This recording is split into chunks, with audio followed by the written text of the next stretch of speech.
kun sagantaa kottu dhufeeti. Sagantaa kottu dhufee kenna har'aarratti keessummaa tokko qabanneetiin isiniif dhiyaanneetiin jira. Keessummaan kuni gaafa gurraandhala 6 bara 2013 aarsaa guddaa aarsaa qaalii kaffaluudhaan yuunivarsiitii Jimmaatti sagaleen inni dhageessise gaaga'ama hanga lubbuu ol aanaatti isa kaffalchiisuudhaa danda'u kaffaleetiin jira. Keessummaan kenna har'aa barataa yuunivarsiitii Jimmaa kan bara darbe gosa barnootaa maanajimentii yookaan ammoo saayinsii bulchiinsaatiin eebbifame. Guyyaa eebba isaa guyyaa gammachuu isaatitti kanneen cubbuudhaan lubbuun isaanii darbe Haacaaluu Hundeessaatiif kanneen dharaan shiraan mana hidhaatitti dararamaatiin jiran kanneen akka Jawaar Mohaammed, Baqqala Garbaa fi hidhamtoota siyaasaa kanneen birootiif sagaleen ta'uunsaa yeroo dheeraadhaaf sagalee isaa dhoksee aarsaa qaalii isa kaffalchiiseetiin jira. Dargaggoo Mohaammed Deeksisoo. Mohaammed baga nagaan dhufte. Hayyee baga nagaan nu eegdan. Mohaammed tamsaasni gaafa sanii kallattii ta'uu isaatiin wal qabatee wanni ati dhageessiste suni waan baay'ee nama rifaasisee mootummaan sun shororkaa'e. Mee viidiyoo kana laalleetiin haa dhufnu.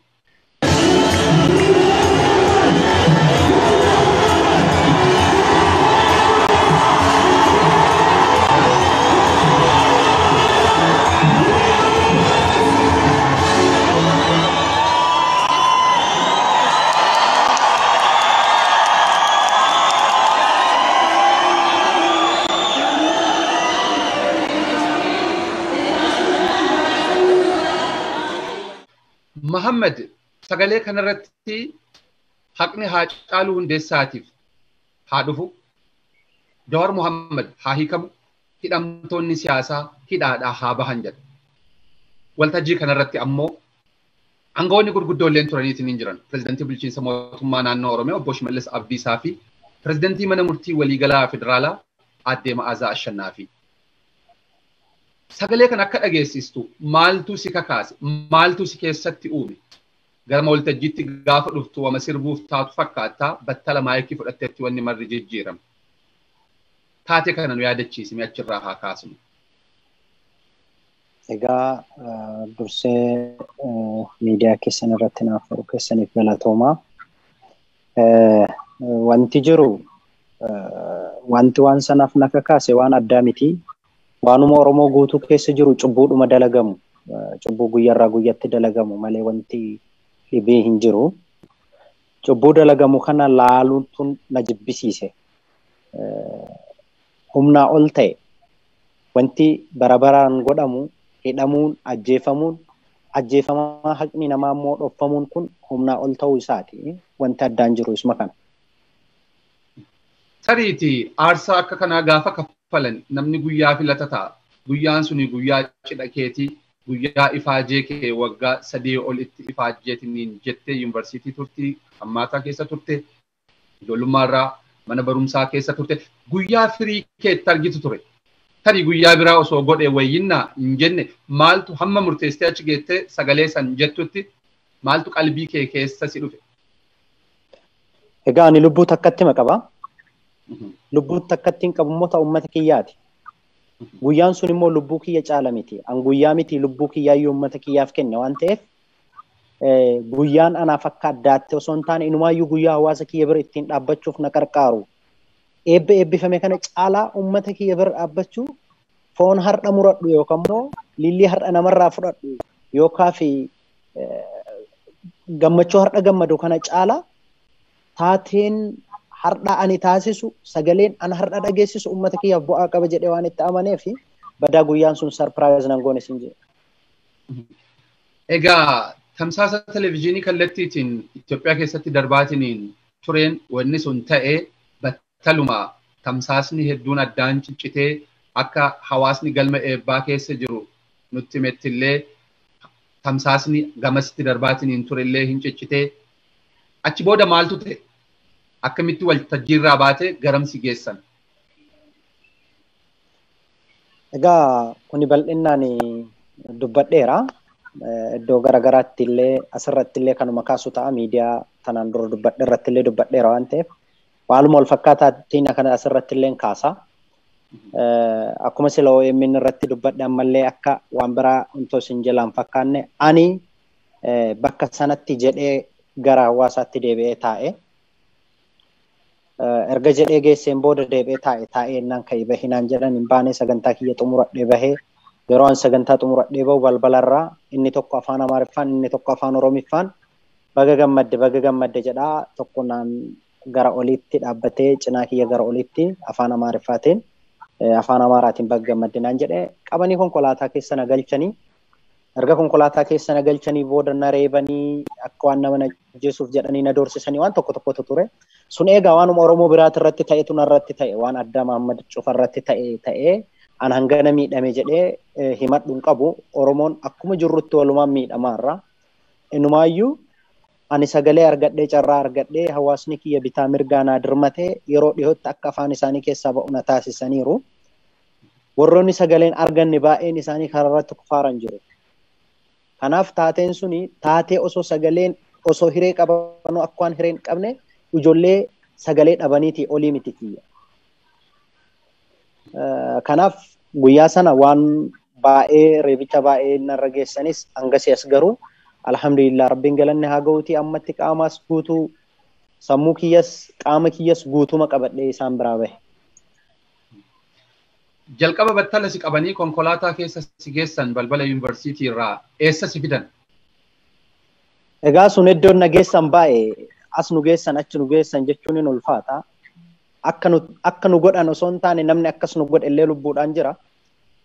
Kana nu godhanii bara dhufaa darbaa dubbachuurraa waan taane sana ittuma dhiisnee akka ta'u deemnu irratti dubbachuun irra furmaatan ta'u.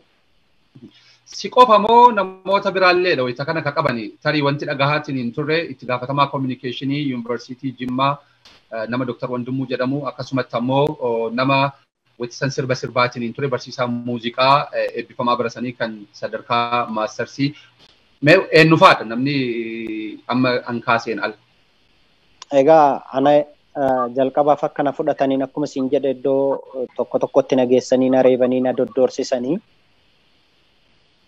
Achirraa immoo fuudhanii gara waajjira qajeelcha poolisii aanaa tokkoffaatti yennaa na geessanu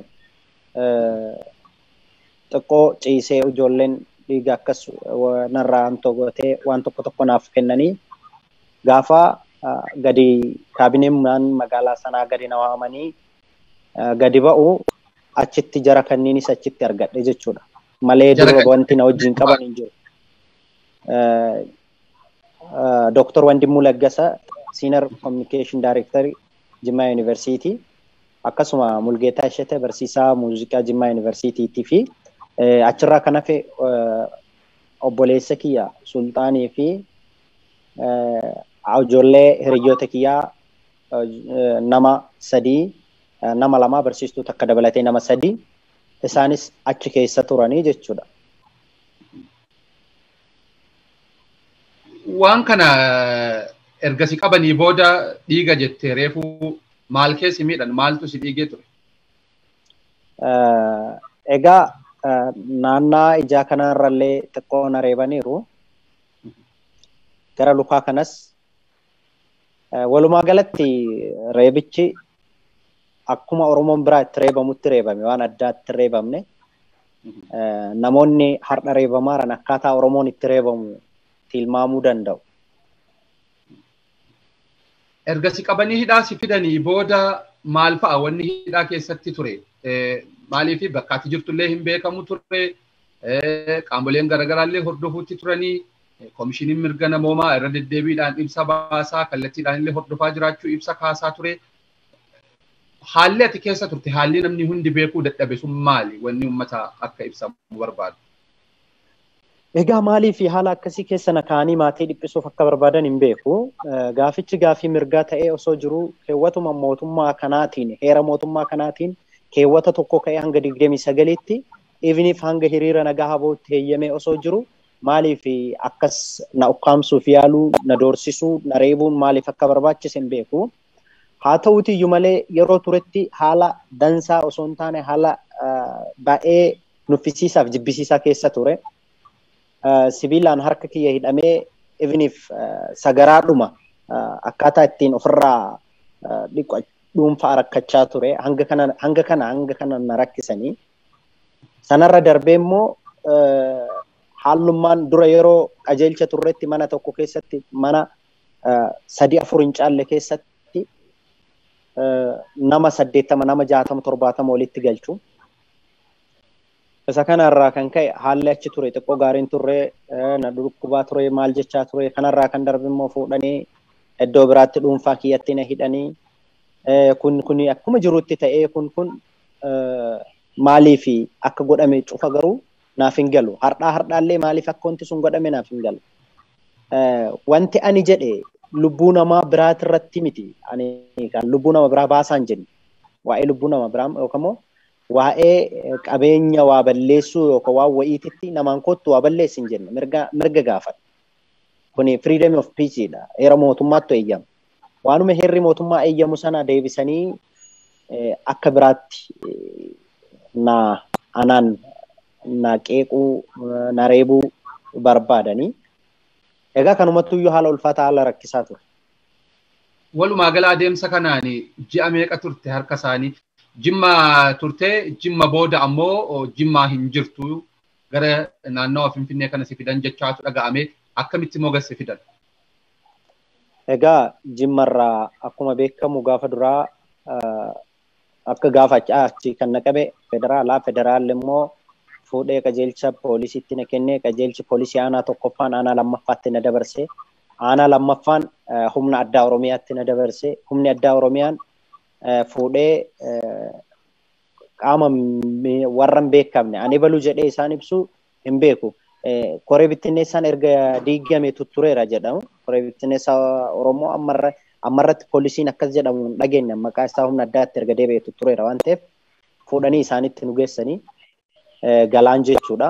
Galaan irraa immoo fidanii gara Awwaash Malkaasaatti na geessanii. Bakka jijjiiruun kun maaliif barbaachise? Isa warra jijjiiru beeka ka. Garuu maaliif sitti fakkaata? Hidhaan hidhamaa yoo si hidhuu barbaadan bakka al tokko namni baratetti si hidhuun hafee asii achi si dhoksanii si daddabarsuun maaliin si baqatu? Egaa kun ani tilmaamuu hin danda'u. Sababni isaa inni kun nama gaabbisiisa osoo hin taane inumaayyuu itti nama cimsa. Mana hidhaa namatti jijjiiruun rakkoo Oromoo xiqqaarraa guddaa namatti argisiisuun inumaayyuu abdii walirraa nama kutachiisa malee waan nama gaabbisiisus hin qabu. Ana gaabbuu fi akka hin jenne illee kanaaf an tilmaamuu hin danda'u warrumti godhin beeka. Walumaa gala ji'a meeqaaf hidhamte? Ji'a meeqatti achi gadi baate gaafa guyyaa eebbaa keetirra? Baatii jaha. Baatii jaha. Turtii baatii jahaa kana keessatti wanti si gaafatan maali? Qorannaadhaaf poolisiin si gaafatee beeka? Mana murtiitti illee dhaqaa turte waan ta'eef jalqabamee maal si gaafatan? Ittaansee waa'ee shororkeessummaa adda bilisummaa Oromoo wajjin hidhata qabaa akkasumatti ammoo dhukaasa boombii magaalaa Jimmaatitti dhoohee keessa harka qabaa wanti jedhamu ture. San dura garuu jalqaba gaafa si gaafatan qorannaan yeroo duraa maali? Egaa himannaan isaanii qorannaa osoo hin taane maal na qoratu waan jedhe ani ifatti jedhee wanti na qoratan hin jiru. Himannaan isaanii akkam ture naan jetta yoo ta'e himannaan isaanii mootummaa fi uummata walirra akka kaasuun galma jeequu waan jedhamu wayitti ture. Fincila mootummaa irratti gaggeessuudha waan jedhamu. Sun immoo waan fincilaa mootummaa ebaluu ati akkas ta'e ebaluu ati akkas jedhee keessaa baasee piik godhee nama maqaa dhahees hin qabu mootummaa maqaa dhahees hin qabu. Mirga kiyyatti fayyadamee cunqurfamtootaaf sagalee ta'urraa kana hafe nama arrabse yookaan immoo nama ati doomi nama ati dirmi jedheen hin qabne ija hin qabneef iyyuu inni kun na himachiisuu hin danda'u. Yoo heerri mootummaa hin jiru jedhameen alatti na himachiisuu hin danda'u inni kun. Kanaaf isuma kanatti dabalee gaafa waan kanaan manni murtii wabii qarshii 2,000 na baasu achi fuudhanii gara aanaa lammaffaatti na geessanii bombii darbatte naan jedhan. Himan namarratti arge bombii darbattee gaafa guyyaa akkasii namoota agasii ajjeestee bombii darbattee jedhanii akkasuma immoo loojistikii abaa isaaniiti jedhanii yookaan qarqara waan kana faayinaanshiaalii nama qarqaran kana qarqaarta jedhanii kanuma kanatu ture egaa maallaqaan gam nyaattee maal nyaattee waan jedhutu ture kanuma wanti biraa wanta haaroftiin jiru. Dhimma boombii magaalaa Jimmaatti wal qabateetiin namoonni biraa sandura galmeen itti banamee ittiin himatamanii isiniin jiru. Ati eessa turte gaafa boombiin dhoo? Egaa akkuma jettee yoo xiqqaate namni 400 fi sanaa ol galmee kanaan himatamaniiru akkuma tanaan dura odeeffattan. Galmee kanaanis himatamaniiru waan tokkollee nama tokkollee hiisisanii tursiisaniiru. Gaafa isaan galmee kana narratti wanti taateen galmee kanarratti isaan galmeen kana irratti natti hin banan ta'e jedhan an koronaadhaaf galee maatii bira jira. Fageenya yoo xiqqaate kiiloomeetira 600 fi sanaa olii jechuudha. Arsii jirta jechuudha. Eeyyee boombiin immoo arsirraa akkamitti akka inni Jimmarra dhaqee dhoohe naaf hin galle anaafu. Namoota isaan gara biraas wajjin hidhaman Dr. Wandimuu Faahoo maali wanni isaan ittiin himatan yookaan ammoo wanni isaan itti qabatan? Isaan qorraan narraa dhooggan. Maal narraa dhooggan? Akkanatti hin qorrineef natti fakkaata ka. Akka ati kophaan taaneef amaamota keeti? Amaamota godhani? Ta'an malee sababni isaa maaf kana jette yoo jette gabaabumatti Dr. Wandimuu Laggasaas nama jireenya dhuunfaa isaa jiraatu naan mari'atee yookaan waan kana naan jedhee natti himee miti. Mucaan kun noormaalii waan afaanis hin beeku saba biraati Amaara. Dhimma akkasiis hin qabu. Maaliif jara kanneen agasiidhanii tursiisan naaf hin galle anaaf. Haga turtii ji'a jahaa manneen hidhaa garaagaraa keessa turte kana keessatti aangawoota sadarkaa godinaa haa ta'u sadarkaa naannoo haa ta'u namni dhufee si dubbise jira namni yookaan ati argite jira dhimma kana keessatti. Egaa siilaa ka'een fixu waan ta'eef hin jiran jedhee bira kutu. Tariitii namoota akka hawaasni illee beeku muraasa kaasuu dandeettu yoo jiraatan. Yeroodhaaf isa kana tursiisi. Inni gama biraa rakkoon kun hundi gaafa dhufuu ibsi gama fakkeenyaaf koomishiniin mirga namoomaa Itoophiyaa qaama mootummaallee ta'u irra deddeebiidhaan ibsa baasaatiin ture irra deddeebiidhaan gama mootummaatiif dhiyeessaa akka ture gorsaa koomishinichaa obbo Imaad Abdul Fattaa irraa qoradheetiin ture dhimma kana. Maali wanni suni irra deddeebiidhaan hawaasni osoo akkasitti iyyu wanti isaan si tursiisuudhaaf fedhaniif wanni dubbatte waan al takka dubbatte wanni suni ammoo waan addunyaan quba qabu seenama beekamaadha. Maaltu akkasitti isaan hiraarse jettee yaadda? Osoo carraa miidiyaa argadhee isaanii wajji taa'ee akka ati naa waliin dubbattu kanan waliin taa'ee dubbadhe maali wanti isin akkas na gootaniif jedhee anuu gaafachuu barbaada ture naafuun galle waan ta'eef. Waan kana maaliif siin jedhee tariitii yeroo baay'ee bakka hin beekamnetti waan ta'e wayii nama hiraarsu heddumminaan garuu tokko fuulletti mul'attee addunyaa irratti kallattiidhaan lammaffaa pirezidantiin mana murtii federaalaa hundi bakka jirutti waan san ta'ee dararaan suni dararaa isaanillee beekan jechaadha. Kuni maal sitti dhaga'ame? Yoo xiqqaatee yeroo baay'ee angawaa faa gaafata namni gaafa waan wahii miidhamu waan ta'eef. Kuni dadhabbina. Kana wanti ani irraa hubadhe yoo jiraate kun dadhabbina irraa hubadhe. Dadhabbina hamaa akka qabani. Ilma namaa hidhaan hin jiilchu. Hidhaan inni iyyuu itti finiinsa malee hin jiilchu. Qabsoo tanas gufachiisuu hin danda'u hidhaan. Hidhaa fi nama hidhuuf nama ajjeesuun mallattoo mo'amuuti. Mo'amuu dadhabaa namni sun ta'uu isaa mul'isa. Dadhabaa ta'uu isaanii bifa kanaan argan. Nama hidhuu nama ajjeesu. Garuu nama hidhuuf nama ajjeesurraa ifaaf ifatti waliin dubbachuun fala ta'ee osoo jiru lakki kanaa miti kanan nu baasa waliin jechuun osoo danda'amu nama mana hidhaa kaanii fuudhaa kaanii darbachuu kaanii baasaa kaanii darbachuu jechuun kaafe abdii kutachiisanii gara hidhannootti galchuu jechuudha. Kanaan alatti wanti an beeku tokko illee hin jiru. Gaafa dhumaa eessarraa gadi si dhiisan maal jedhanii akkamitti gadi si dhiisan? Egaa ganna dhiisan osoo hin taane maqaa kiyya harkaa baduun oolu beektaa? Because achi kan na baase mirga obiitiin miti an qabe. Yookaan immoo qaamni seeraa namni beekamaa wayii dhufee mucaa kana durallee kallattii maleen hiitanii ammallee gadi dhiisaa jedhanii miti kan ganna dhiisan. Kanaaf akkaataa gadi dhiifamuu kiyya guyyaa sanaallee yeroo dhuma biraa dubbannamee yoo dubbiin naaf galte anaallee hin galle waan ta'eef. Jechuun mee fakkeenyaaf namatu dhufee Muhammad kottu gabba'i siin jedhe moo mana murtii deemteeti moo maali wanni ifa ta'uu danda'u jira?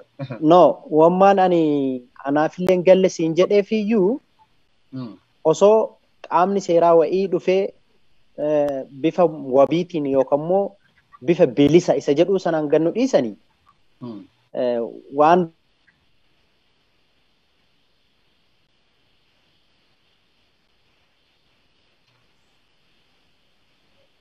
waan sana akkan turre immoo bakkuma nu ukkaamsanii jiranii kottaa bayaa jedhan. Nama kaawwan nurraa hambisan nuun ba'aa jedhan. Kanaaf namoonni hambisan sunis waan balleessine waan ta'eef kan ba'aniif kan balleessanis tokko maana. Kan ba'anii fi kan hafanis jechuun kooti dhiifama. Kan achi keessaa bahaniif kan hafanis tokko waan balleessan hin qaban. Garuu akkamiin carraan nu qaqqabe isin bahaa jedhamne kuwwan hafneen anaaf gaafii waan ta'eef iyyuu maqaa kenna yookaan dogongoranii yookaan immoo durumaayyuu jarri kun hin beekani akka jennuuf haa ta'u hin beekne malee namni waan kana nu gaafate ati kanaaf akkana goote gaafa akkana dhaddachi dhaabate bifa kanaan ati nagaa taate wanti jedhame hin jiru. Eessarraa gadhiifamte yeroo dhumaatii fi mana hidhaa Awaash Malkaasaati? Eeyyee. Yeroo mana hidhaa Awaash Malkaasaa hammamiif turte? Baatii tokkoo fi guyyaa 15 akkas.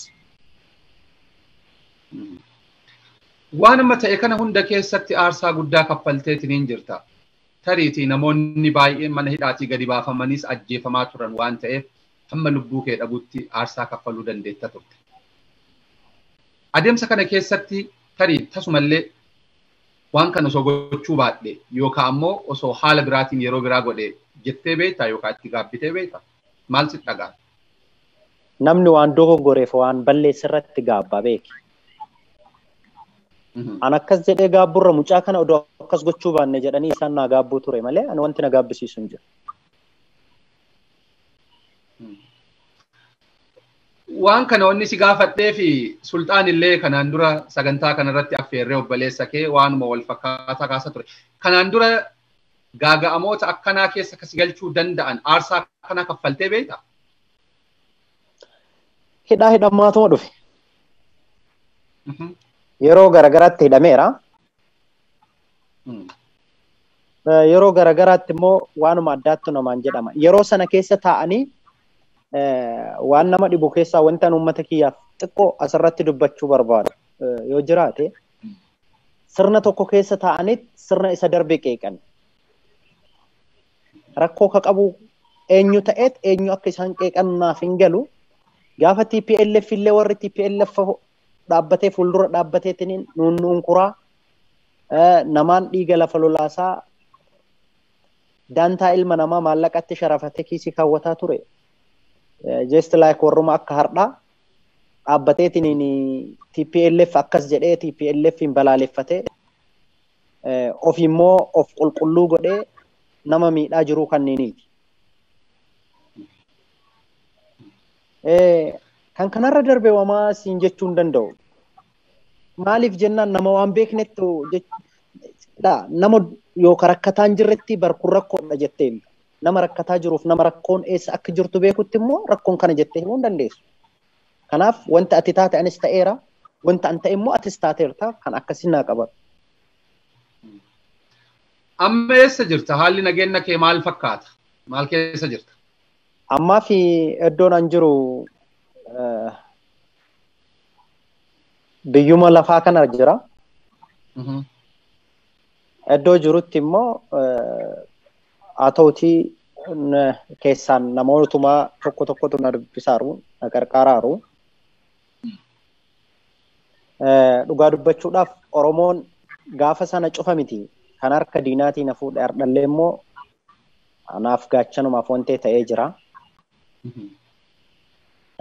Kanarraa kan hafe specifically iddoo kana jira siin hin jedhu guyyaa tokko karaa tokkotti deema guyyaa lammataa gara biraatti deema jechuudha hojiif. Amma wanni nageenya keetiif si sodaachisu maaltu jira?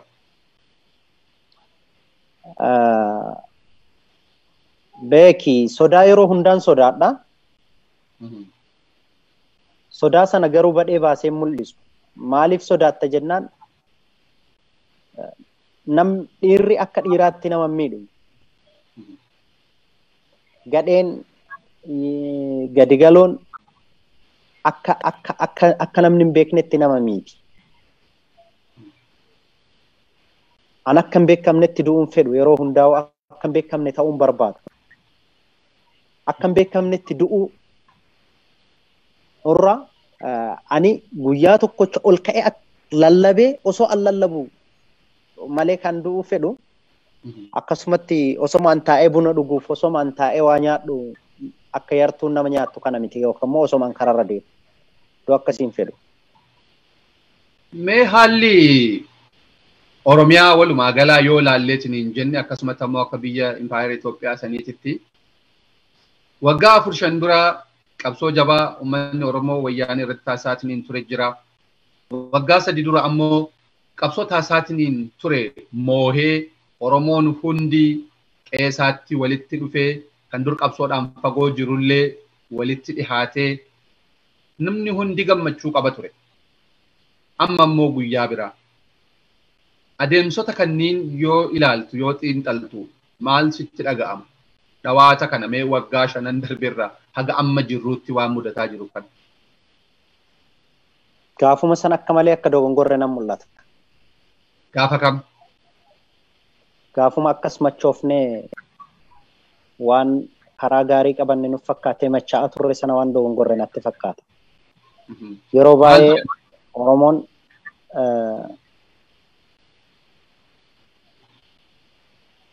Oromoon hin falmataa itti dhiigaa itti cabaa booddeerra garuu riizaltiin isaa kan abbaa biraa ta'ee argama. Dur kan isa gurraan dhagahaa ture san Oromoon akkas ture Oromoon akkana ture jedhamee dhagahaa ture san qaceelatti ijaan argee jechuudha. Sa'aatii dhumaarratti final time irratti akka yeroo hundaa Oromoon mugu akka yeroo hundaa Oromoon raf akka yeroo hundaa diinni dhufee sa'aatii 11 sanarratti Oromoo harkaa micciiree fira fakkaattee risaan simbira nyaatte akkuma jedhamu fira fakkaatee micciiree qabsoo Oromoo harkaa fuudhaa ture argeera. Amma garuu sun hin taatu. Sagaleen kaleessa qoqqooduuf uummata gidduutti hojjetame milkaa'u. Qeerroon kaleessa facaasuudhaaf hojjetame milkaa'u. Qeerroonis iddoo isaatti deebi'ee uummannis iddoo isaatti deebi'ee waliif waloo malee waan waloo tokko akka hin qabne hubatee ammatti mirgi isaatiif eenyuyyuu isa caala kabachiisuu akka hin dandeenye ufuma mataa isaa ta'uu baree waan waggaa 3-4 kana duuba deebi'ee yaaduu dhiise guutuu jigan qaqqabanii kamaafee ol qaban jedha. Ka darbe sana dhiisee ka dhufu kanarra hojjechuu qabaata. Amma sa'aatiin kun. Ati duubatti hafnee akka gatiin hin kaffalchiisne jechuudha. Egaa tariitii umri makeenatti jaarraa gabaabduu kana keessatti yeroo lammaffaadhaaf akka ta'edha baay'inaan kakaafamu yeroo chaartaraallee haaluma wal fakkaatuun Oromoon aarsaa guddaa kaffalee deebi'eettiniin wayyaaneedhaa fi ofidiyoodhaan harkaa butame. Ammallee waanuma dabalataatu boqannaa biraatiin warrumti sun as deebi'e. Maali bakki irraa dogoggorree kanarraa wanni barachuudhaa mallu wanni silaa gochuudhaa mallu jettee yaadda akka nama bulchiinsa yookaan maanajimentii baratee tokkotti. Egaa gabaabumatti kan irra duuluu qabnu irra dhiisnee waan irra duuluu hin qabne irra duulla. Kan nuti itti duuluu qabnu sirna ture. Yeroo baay'ee namatu jijjiiramee nu soba. Sirni osoo jijjiiramee hin taane. Sirnatu iddoo sana jiraayi. Namoonni tokko tokko duubatti deebisee yeroodhuma Minilik irraa fudhatee jaarraa tokko fudhat keessa jira. Sanna durallee sirni kun wal fakkaataadhuma. Hanga gaaf Oromoon akka ofiitti jiru yookaan immoo hanga gaaf Oromoon doktoriinii mataa isaatti jiruutitti gaafa Oromoon doktoriinii mataa isaa gadi dhiiserraa qabe sirni kun afaan isaa jijjiirrate. Afaan uummataan jijjiirame. Sirni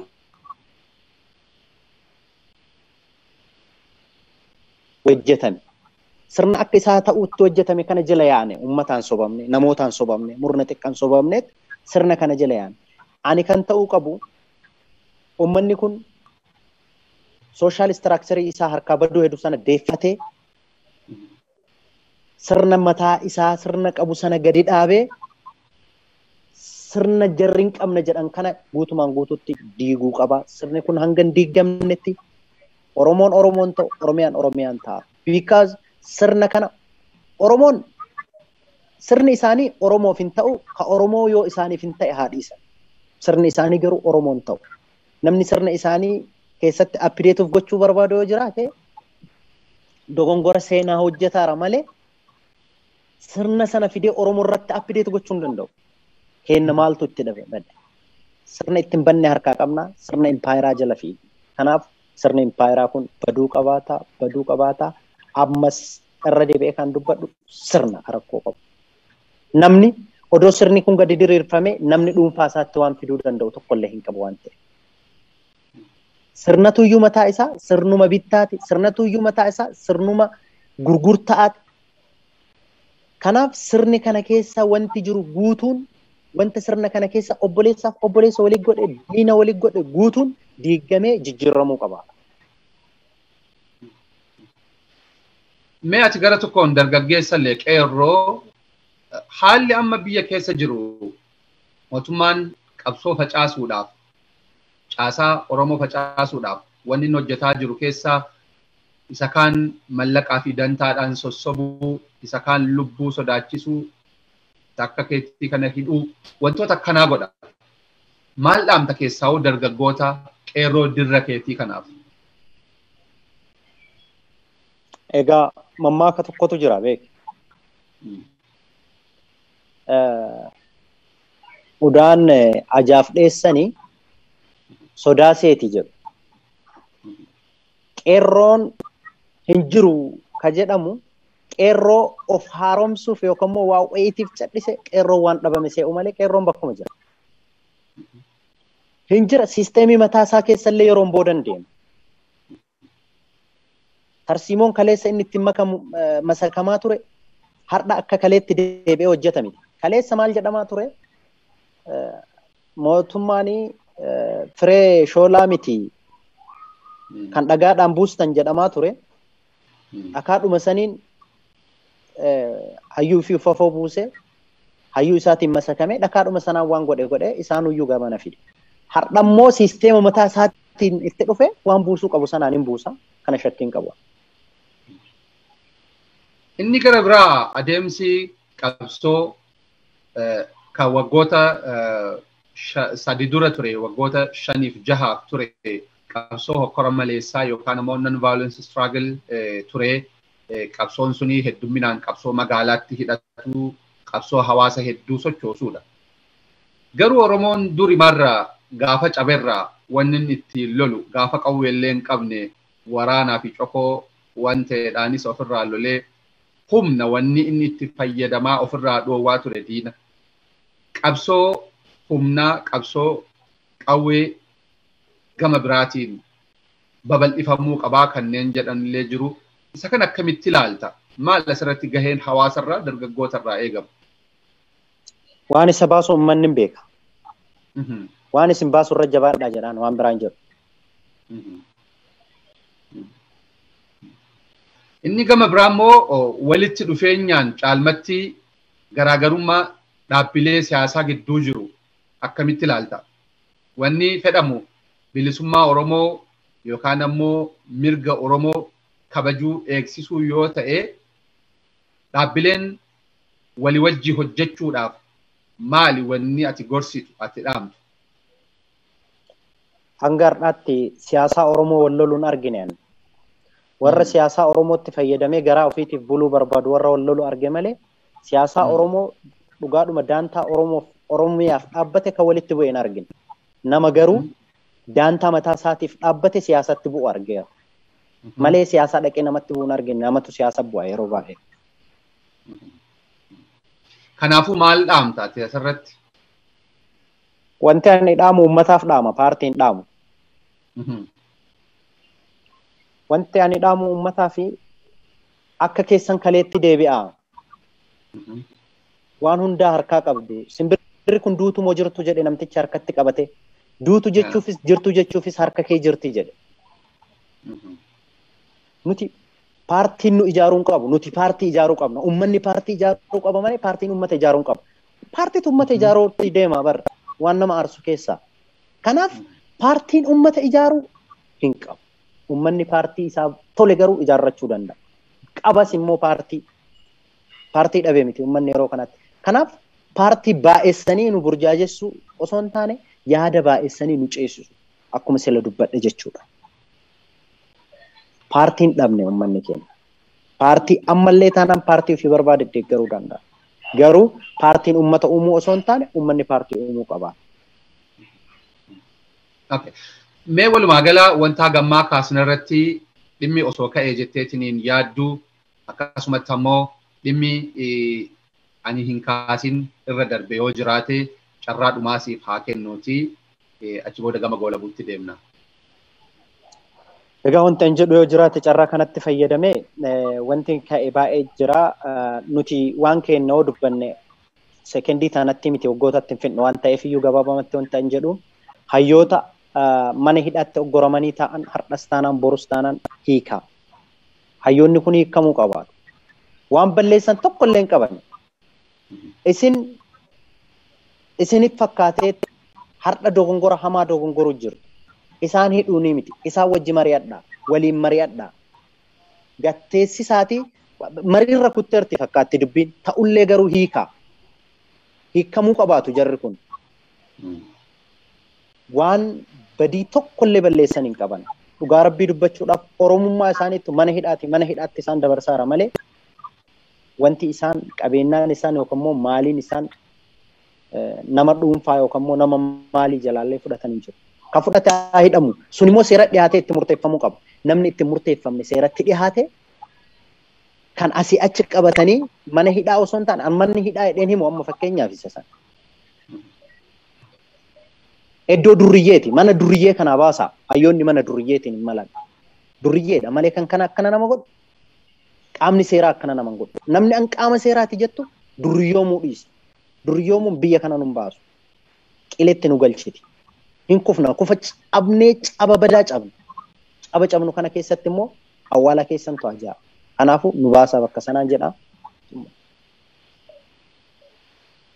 Ulfaadhu galatoomii Mahammad Deeksisoo seenaa guddaa kaasnee nutti himtee akkasumatti ammoo atillee aarsaa guddaa kaffaltee rabbii si baasee asiin siin gaheetiniin jira. Maqaa hordoftoota Oromiyaa Labaniin ulfaadhu galatoomii bulii horii fayyaa ta'e siin jedha. Ayyoo ulfaadhaa. Egaan hordoftoota Oromiyaa Laban sagantaa kootti dhufee kenna har'aa irratti dargaggoo Mahammad Deeksisoo guyyaa eebba isaa irratti haqni Haacaaluu Hundeessaatiif akkasumatti ammoo Jawaar Mohammadii fi hidhamtoonni siyaasaa gama biraa haa hiikaman sagalee jedhu erga dhageessisee booda gaaga'ama guddaa kaffalee lubbuunsaa haqatti haftee haqa gaheetiniin jira. Isa kana kan isin biraan geenne kanumaan goolabneetiniin jirra. Kan isin waliin ture an Muktaar Jamaalii sagantaa ittaanuun hanga walitti deebinutti nagaan turaa horaa bulaa.